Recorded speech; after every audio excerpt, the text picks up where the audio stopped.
Welcome to the world of cocktail crafting, where today we're stirring up a tropical delight known as the Caribbean Millionaire. This classic cocktail boasts a rich blend of flavors that's sure to transport you straight to a sandy beach under a golden sun. First, we start with 1 ounce of gold or dark rum, adding a touch of the island's spirit.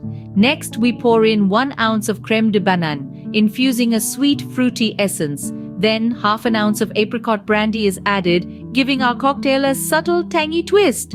To balance the sweetness, we squeeze in half an ounce of fresh lemon juice.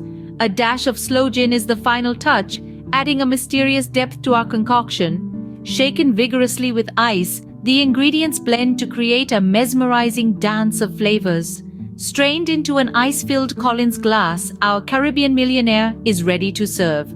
A slice of banana garnishes the glass, like a golden sun setting on the Caribbean horizon. There you have it, a taste of tropical paradise in a glass.